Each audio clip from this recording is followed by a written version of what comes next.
may start. Mr. Chairman, the food situation in the country, of course, is serious, and whatever anxiety has been expressed in this House by the honorable members who took part in the debate is absolutely justified. Measures are to be taken to increase the yield from the land and improve the agricultural production. We need to be self-sufficient in this respect because agriculture is our main industry, and if we do not improve it to the extent that it becomes self-sufficient for the needs of the country, of course we will be failing in our duty. But at the same time, we have to see that to meet the circumstances which are prevailing in the country, what have the central government and the state governments done? It is certainly unfair to government if we do not appreciate the steps they have taken to improve the situation. Yesterday, one of the honorable members who took part in the debate made a cursory remark with regard to food situation in Kashmir and said that there was a report of deaths by starvation. I was surprised to hear that. In fact, this report of the honorable member is absolutely baseless. The facts are otherwise. The actual position is last year there was vast destruction of crops by incessant rains, major floods and untimely snowfall. The destruction was so much that we were deprived of 80% of the crops we had in that state. You can very well imagine, sir, when such a natural calamity faces a state which is already deficit by about 40 lakh tons of food grains every year, how grave was the situation for the state to face. But the state government and the central government did not lose even a single minute to be on the spot and take every possible measure to meet the situation.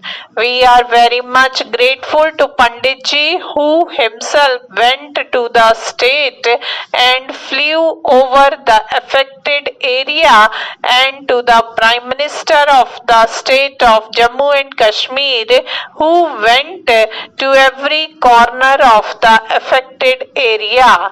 The result was that 35,000 tons of rice and about 55,000 tons of wheat were allotted by the center to the state.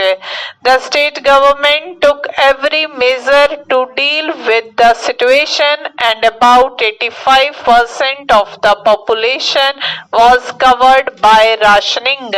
In almost the entire valley, the ration system was enforced and everybody was supplied the ration. There were, of course, some allegations made against the state government by the opposition parties.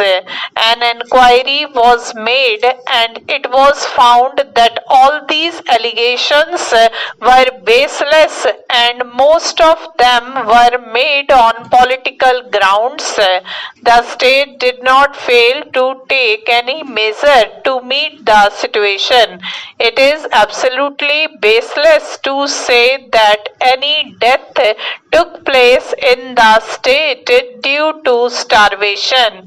It is because because of the measures taken by that state, we are now in a position when the harvest year is about to close in the month of October to have a bumper crop.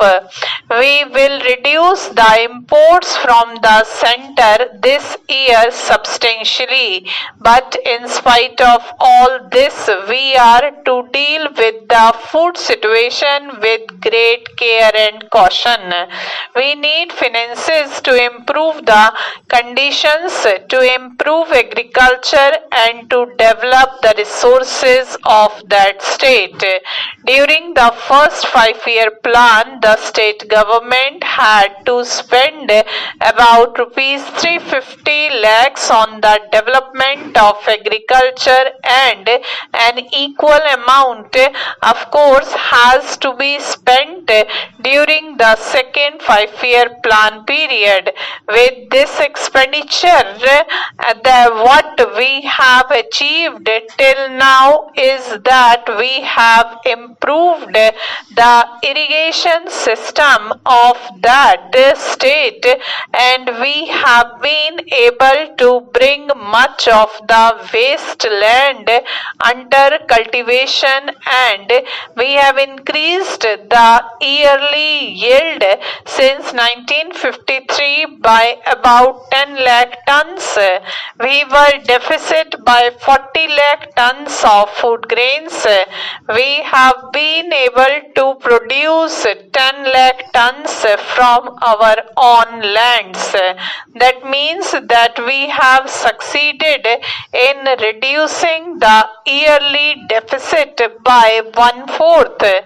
If the central government continues to supply the finances and other facilities which are needed to develop the resources of that state, we are sure that within a very short time we will be able to be self-sufficient and will not have to import any food grains from the center.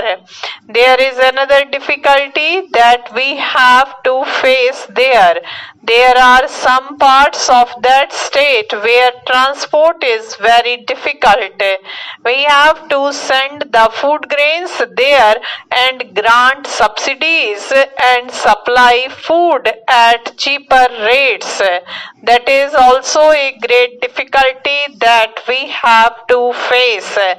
I am sure the central government will continue to help us in granting these facilities to continue the subsidy to such areas. There is one peculiar difficulty for the state that I must mention here. During the British period, there were some arrangements made with the state according to which the state was not entitled to get sufficient water for the canals irrigating her fields. Stop.